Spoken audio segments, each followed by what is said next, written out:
Welcome to the Outside the Business Boxes podcast, where we're talking about how to ignite your business with systems, mindset upgrades, pivoting for the future, and of course, marketing. I am your host, Chad Murray. Let's do this. And yes, I am Chad Murray here at Outside the Business Boxes podcast. Thanks for coming today. And so today's going to be a fun episode. Why? Because I'm having fun in business and I want to share. I want to give it to everybody. I want everybody to start winning. Winning is the name of the game, right? This is an episode you should probably go watch on YouTube that I'll post. You can do, but if you're listening to this, you really want to go see what I'm about to show you. So I'm going to talk a little bit about it right now. Okay.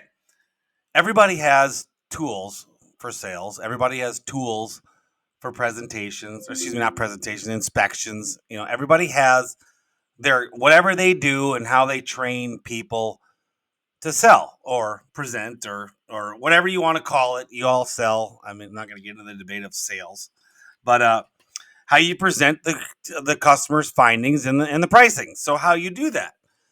Everybody has their method, their way they do it, right? Everyone has a sales process, whether you have a good one or not, whether it's defined or is it done by osmosis by, one of your new employees following you and just osmosising what you do, or do you actually have a step-by-step process?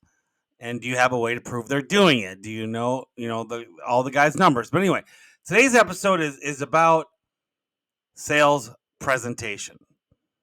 And I put one together 2 weeks ago. We've been working on sales system, the sales, all of that for a long time. I've got a book about it. A booklet that if you came to me in my sales thing, it's something that's a structured sales process. That's one thing. Okay, so that's good. And we also have Zero. We record, all my guys record their sales, and AI does the analysis of how they did and all that kind of stuff. And it's great. All that's good learning stuff. But one thing that we've lacked, so we've always been able to show pictures, on our CRM and showing all this stuff. But it never, and we go through the inspection and we go through a little bit of, the line item stuff or the story of what the whole thing is. If you do one price closes, and all that kind of stuff. But we've never had, nor have I seen any chimney company actually have the presentation tool. Like everybody flips through their phone and, and all this stuff. But where's the actual presentation? So I made one. I took my sales process and I made a presentation. We haven't printed it yet because we're still going through what slides we want on it. Slides meaning a page for a flippy thing, which I'll show you here if you're on YouTube or if you go to YouTube to this video. You'll see what I'm talking about. But imagine a cardboard, very thick, good presentation.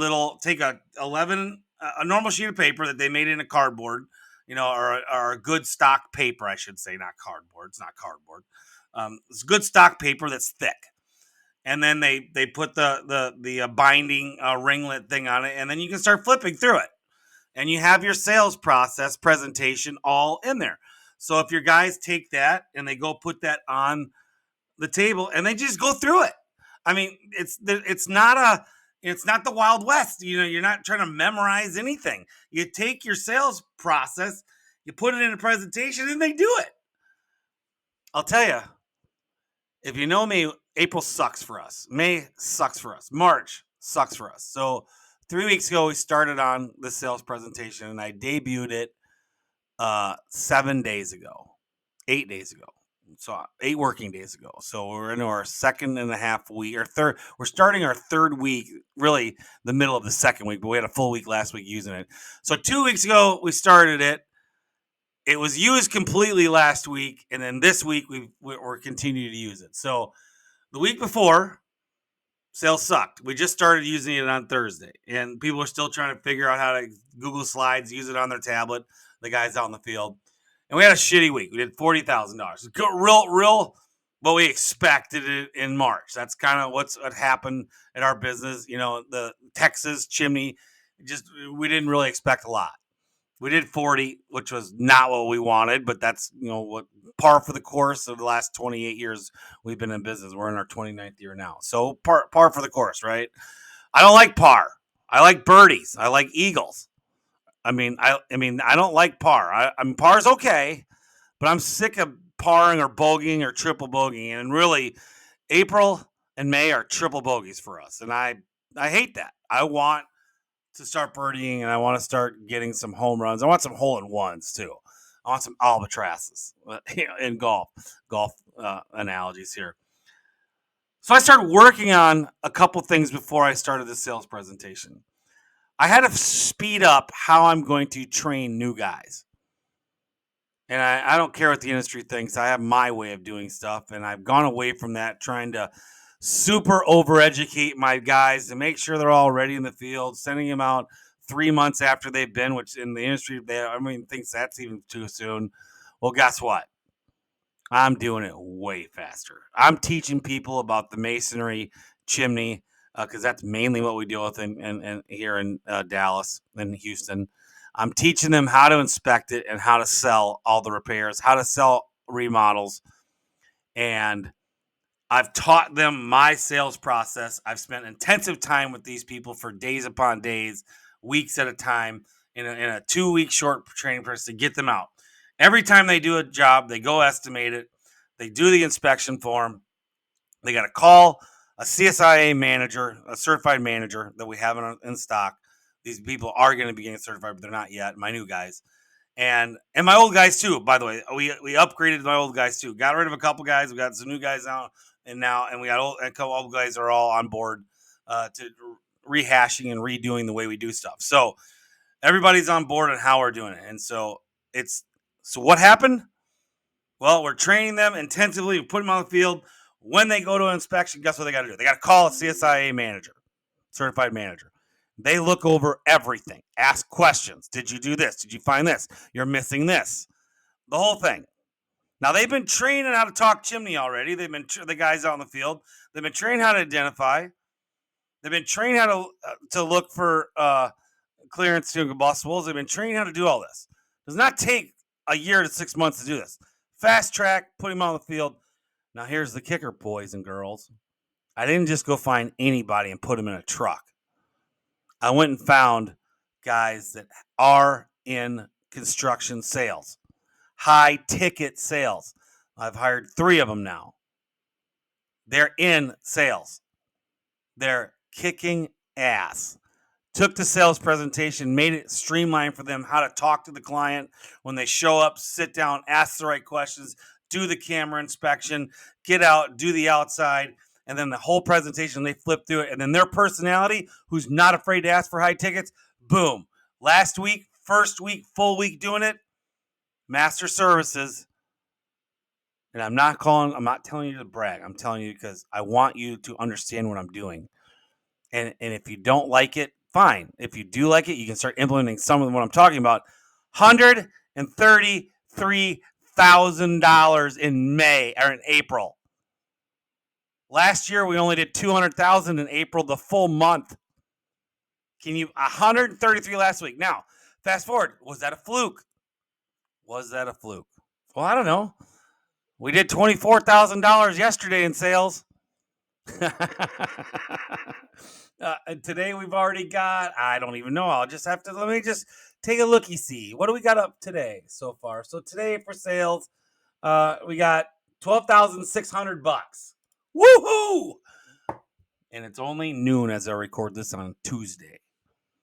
Guys, I'm not saying you got to change whatever you're doing, but I'll tell you, you can train and help, and as long as you can support guys out in the field and you give them the information, the clearance to combustibles, to get up in the attic and look around and show them how to do this stuff. By the way, they were out in the field for 2 weeks, climbing in attics and doing all this stuff, learning everything that we do. I don't have furnaces. I don't have to know about boilers. Furnaces, we don't have them in Texas. Never even seen one. So I got my guys that know masonry. Gas is coming next. But they can sell a gas insert because we trained them how to do it. Hey, you want to remodel? If you don't want to remodel the fascia, do you want how efficient is that fireplace? One of our steps that we ask. Do you like the efficiency of how much heat that puts out? No? Okay. You ever thought about gas logs? I see you have gas. Have you ever thought about, do you like what you go to Colorado? You ever been to Colorado and see those fireplaces? Push button, really cool, turn off and on, you want to, all that kind of stuff. Would you like to remodel that and have a closed and 98% efficient unit? These are the things we start asking. So I'll tell you, there's a guy that works for us. He was on the cuffs of quitting and on the cuffs of being fired, literally. He's probably, he might be listening. I don't care. I hope he is. Austin. He comes out of the gate swinging after he gets retrained and gets a little rejuvenated. Does 50K last week, and already this week he's got, I believe, 12 of the 1,000, that remodel for 12,600 this morning. Boom. Revitalize the company, man. We're already, for the month, already set up to make money this week. We're already set up to make money next week. So anything I sell this week and next week is going on in 3 weeks. A little bit next week, not much. A little bit next week. And then what? And now we're closing out April. I'm going to make money in April 2025. And it's 100% due to the people, the process, the presentation, and boom. Are you working on all of that to make your company better? Because if you're not and you're stagnant, you're going to stay right where you are. And that's fine. If you like where you are, that's fine. And I'm not here to judge. I'm not here. To me, stagnation and not working on your business is eventually going to catch up to you. And when you get stagnant, you get lazy. And then when lazy happens, everyone else starts getting it. And then all of a sudden, next thing you know, there's problems. And then you got to start fixing stuff, which, hey, we all go through it. It's just part of life, right? It's a part of life. You're going to get lazy. So how you fix lazy is you just keep working on the business. You just never be satisfied, but you are happy doing it. So let's talk about happy. What's happy? Happy's fun. Are you having fun in your business? Because if you're not, well, put the fun back in it. Because, when people are having fun, they're successful. I lost my way for fun, I think, for a few years. Probably more than a few years. Probably 5 or 6 years. I have fun with my clients. I have fun with that. But I don't think at Master Services, we've had a ton of fun. And some of it's people we've hired, people that have left, and some people we rehired or not. Brought in. They're just, a lot of times they're just not fun people. No, I'm done with that. You got to have it. You're going to work for Master Services, you got to have it. It means you got a personality. You're not full of shit, but you got a little bit of full of shit sales to you. You know what I mean? I don't mean you're dishonest. I mean, you just got a little bit of personality that maybe attracts people to talk to you. And you know how to hold the attention of people. You know how to pique their interest. And then with a little training, here's the thing you got to understand. You take some training in people who have it, and you make them superstars. I no longer want $1 million salespeople in my business. I want $2 million salespeople. And I will have it. I will have 2 to 3 $2 million sales guys this year. Hopefully we'll get to 3 million, but we are going to have that. And I will tell you, in the last month, I see it. I see guys hitting 50K a week, weeks. Not every week, but they start having it. And they're having it when, what do? We make excuses. Every year, come April, what did I always do? Until 2025, I would tell everybody, brace up. It's going to suck. Terrible management. But I was just playing the reality of what we always dealt with. And so my guys expected suck. And they lived out the suckiness because we kind of went, let's try to make it to June. Hopefully we don't lose too much money. And we would. We lose a shitload of money every year. Not losing any money this year. None. Lost a little bit of money last week. We're going to make it right back this week. And then next week we're already making money. So we're going to have a positive April. By the way, I've never had a positive April. Then this is our 29th year. In 29 Aprils, I have not made money. Ever. I think even back when it was myself, I broke even if it was just me. And I've never been just myself. It was always me and one other person minimum. But yeah, I mean, this is where you're going with your business. I want you to understand, work on the business. And how do you work on the business? Make people successful. Your job is out of the truck. And if you are into the truck, is to get your ass out of that truck and get in there and make everybody successful. Tools, systems, processes, presentations. And my presentation, which we're going to print, I'm going to probably order it probably today, actually.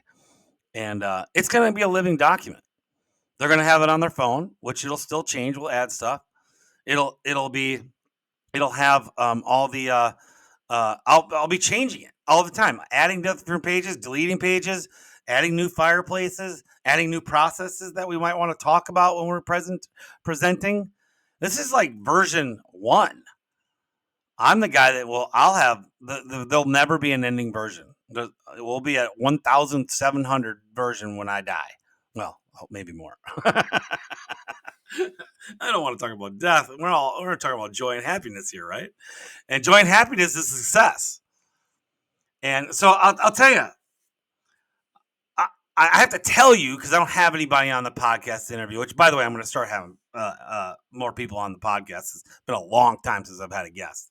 I'm going to start getting guests. I've actually joined a podcast group to start having other people that are business people to come on here, and just different topics too. But anyway, I actually have had now 4 people in the last probably 6 days say to me, "What's different with you?" I know you're losing weight. I have. I've lost like 40 pounds, or I've lost 40 pounds and still going. And they're like, "What's different with you?" It's not just the weight. And I'll tell you, it's everything. I mean, start focusing more on God. I do a thing called Jesus Calling. That's been awesome for me to keep my mind. I'm not worrying about sales if you know me, I'm addicted to watching my numbers. I don't watch it as much, still watch it a lot, but not as much, and when things are bad, I'm not having any anxiety. I'm sleeping like a baby. I'm exercising. I wish I'd do more, but I'm exercising a little bit. And I'm just happy. I brought joy back into my life. And one of the things that brought back me to the joy in my life is I just started putting together the education that I've had in the past. Like Vincent Norman Peale, The Power of Positive Thinking, that book. And then I just started thinking of the Jesus Calling thing I'm doing. Start thinking a little bit about the Bible. Start thinking about what other people do. And like I'll talk to some people, here in the last month or so, or maybe 2-3 months ago, when I was really trying to figure out how to really work on myself.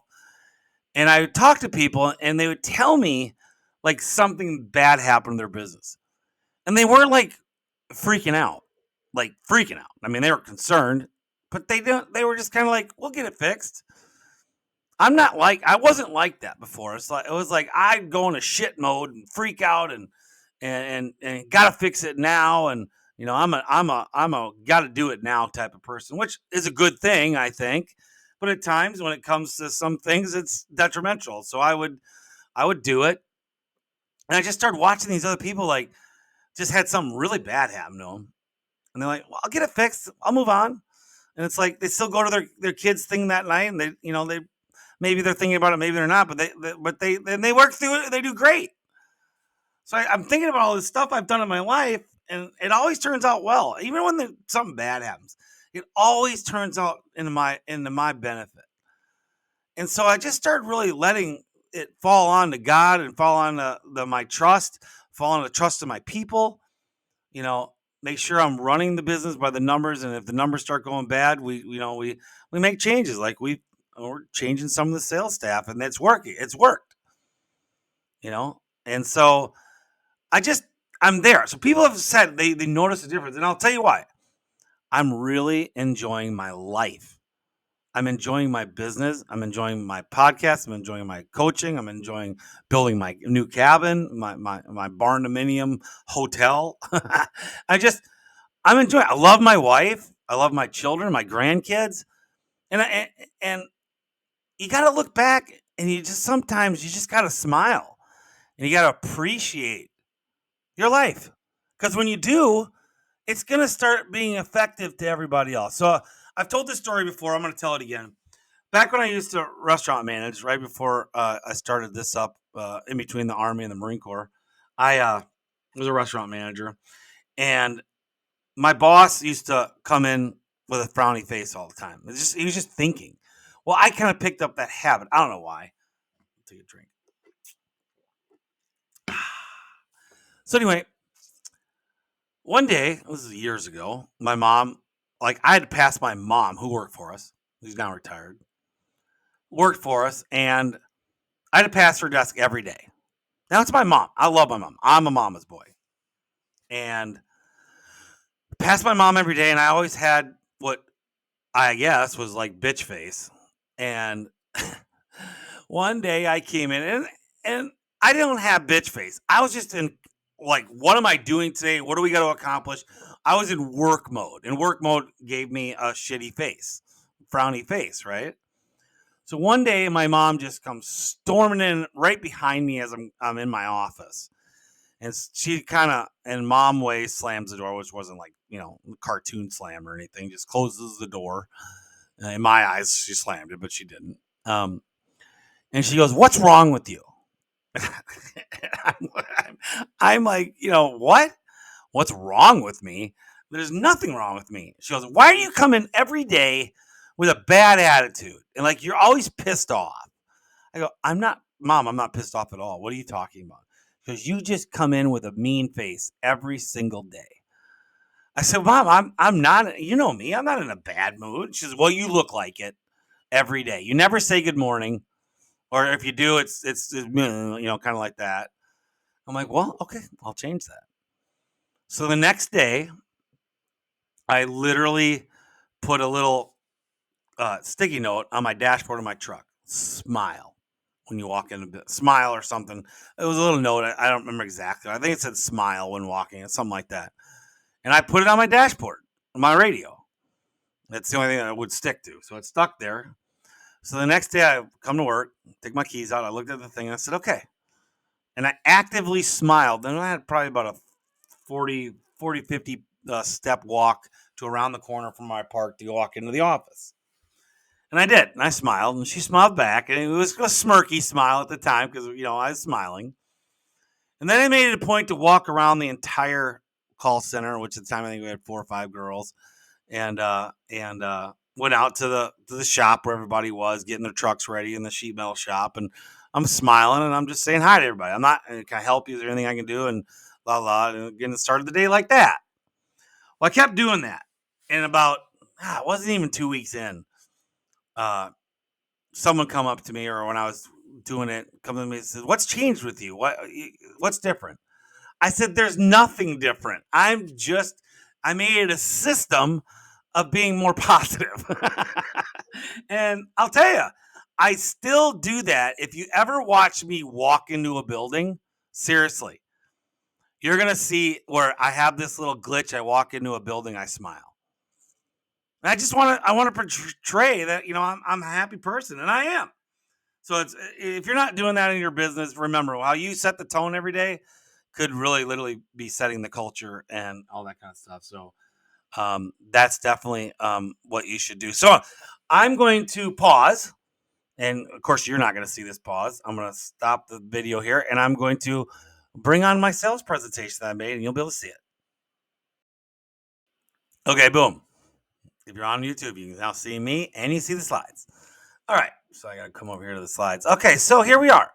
So what we first did is, we put it on our associations and the things that we're doing, with our logo. Now this is going to be, and if you can see me, this is going to be a packet like this, where it's got a binder, and these are all going to be the pages coming through it.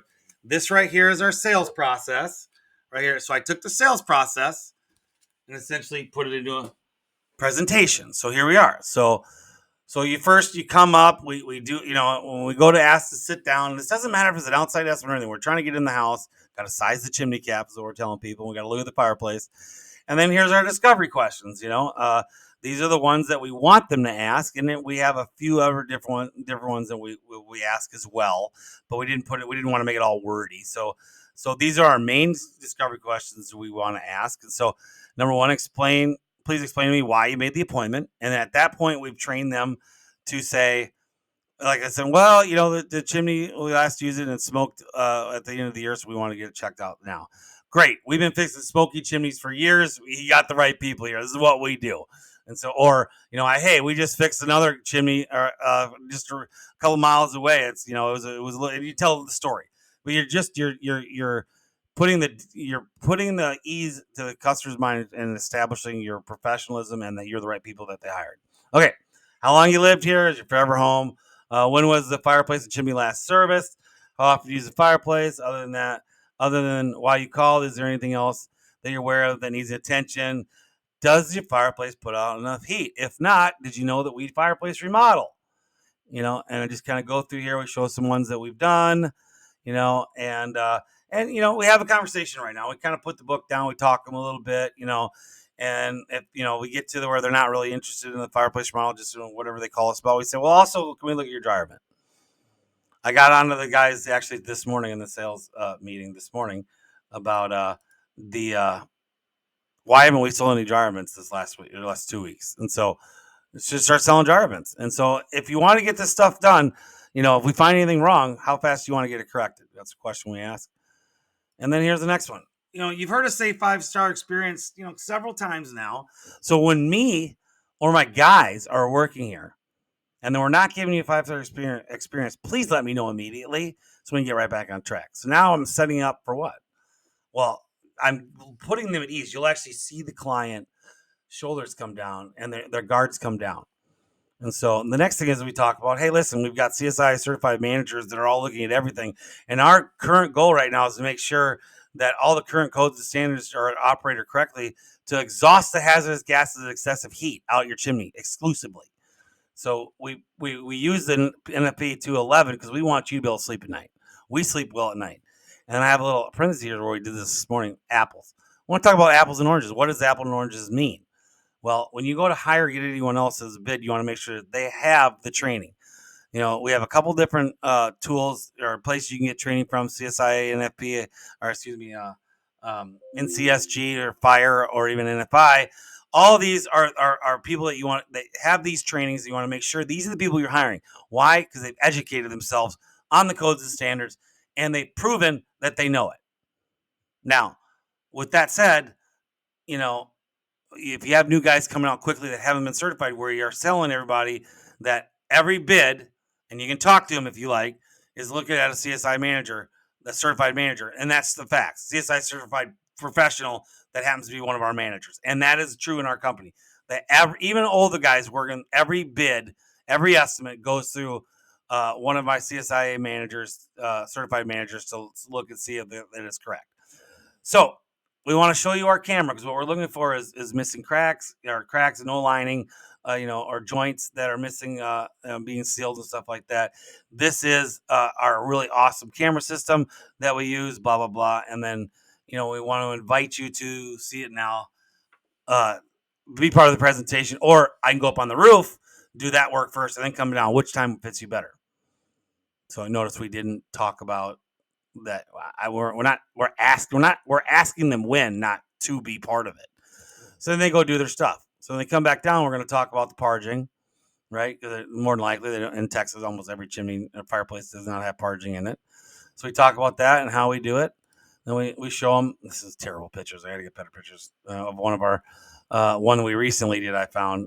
So you got the stair step, and then there's the parging that we did. We're also looking for vertical cracks and no liners whatsoever. It's exposed brick. That's why you got to go put in a stainless steel liner, or in our case, we use thermocrete because we deal with a lot of flues that are okay that you can resurface. But we have gone to try to do more stainless steel liners in that case. So here's what a lino packing looks like. So we get to the water leaks. So this is your chimney. So this is the outside of the chimney. So you have this. This is what we want to prevent, and this is what it should look like afterwards. And so we fix chimneys. And how? Because this is what you have now. Your no chimney cap, animals, cracked up mortar, water seeping in through the joints and stuff, and nothing in your flashing sealed. So we want the chimney to look like that. So this is what it looks like before. This is you now. This is when we're done, and this is what it's done when we've completely waterproofed your system, your whole chimney. This is your desired effect. And so Okay, there it is. I'm sorry. I missed this. I missed things. So, and then this is what it actually looks like. So this is before. This might be yours. This is what it looks like during. And this is what it should look like afterwards. This is our chimneys. And so we've been featured in the Wall Street Journal a couple years back. It was really cool on page one. Here's some of our chimney caps. The hip ridge, number two, and we're showing copper. If you have a prefabricated system, man made. Here's that. Here's some cap choices there. By the way, did you know we do gas logs? We rebuild fireplaces. If you want to add a fireplace or just tear out the existing one and do a real fireplace. Here's our inserts. We just became a Valor dealer. Blah blah blah. Electric is up and coming. Here's some ideas that you could do. And by the way, did you know that we paint? We remodel kitchens. And here's our company story. Let me tell you before you say yes. This is our company. So then we go through it. Here's my family. Back in '97 we started. Here's the company as we grew it. From we didn't really take a group picture until 2008, and then every few years we have a meeting and we take big pictures and blah blah blah trucks. We have our own sheet metal shop. We're in Dallas, Fort Worth, and Houston. By the way, I carried the flag at Spaz's meeting, the International Chimney Sweep meeting in Santa Maria Maggiore in Italy last year. And by the way, every 5-star review, we have a very dear organization out there that's called Sweep Away Cancer. We give $10 to everyone there. Here's the links to do it. Anytime you do a $10 one, we put $10 in. And so that's where our hearts are and where our minds are. And so Chimney Sweeps organization for nonprofits, for chimney sweeps, and it could help anybody too. So even if you know somebody, it's something we might be able to help you with that's in dire need of supporting the family. And we're dear to this because we lost one of our call center girls to cancer, and we helped out her spouse, who was an employee of ours, and Sweep Away Cancer actually helped him out. So it's dear to our hearts. So anyway, that's the presentation. So now back to just me and no more sharing. So that's my rudimentary presentation. It is amazing. The clients are telling my guys they've had other bids. They've seen nothing like this. It explains everything to them. And so my plans is once we start getting it to where we start really honing it in to where I really like what we have, I'm going to make a cheap copy to hand the customers, and we'll have our copy that we use going through, and we'll keep evolving that as we go. And so we also give everybody a folder, and the folder has a bunch of stuff that's in there that's tiered, that's really nice. And we also give them our insurances. And so I learned that from Lindemans. So Mike Bodart shared that with me 10 years ago, and we've been doing it ever since. And we actually fell apart from not doing it. And so I made sure in the last month that we are showing up with the folder, not at the end. We're doing the folder now in the beginning. So it's new. We're doing it now in the beginning. So it's left on the table. And then when we get the printed presentation, that will be left on the table. So when we go outside, that's going to be left there for them to look at. And so everything I can do to get in to get their mind going. And if you watched last week's episode, I encourage you to listen to it, because price conditioning to me is very, very big. It's something that we're really working on at Masters, because we weren't doing a good job of it before, if at all. And it's just something that you want to start getting everybody to have bigger numbers in their head than when you give them a number, because nobody expects to fix everyone expects to fix their chimney for $1,000, when in reality we all know it's anywhere from $7 to $40,000, because they haven't looked at the chimney or done anything in ever, And so here we are, 40-year-old house. You're like, okay, well, 40 years of deterioration. I'm sorry, it's not $1,000. It's 15,000. To do whatever we got to do, and that's a very common estimate for us, and I'm sure it is for you if you're listening and you're a chimney company. And that's super common. So, okay, that's the episode today. So I want you to start working on your sales presentation, to think about what would you have and what tools that you have. And so this is what's going to start up in your game. And so we've been doing it. It's been a super success short term. I don't see it stopping. I see it keeping going. And that's my podcast today. So to end it, if you want to find me, find me on Facebook. You can call me at 972-877-3585. Text me if you want to work with me or talk to me about anything. You have any questions, feel free. I'm an open book. I'll talk to you when I can, and I will make time for you no matter where I'm at to do it. So, hey, that's my podcast at Outside the Business Box. Take care. Have a great day. Have a great week until next week.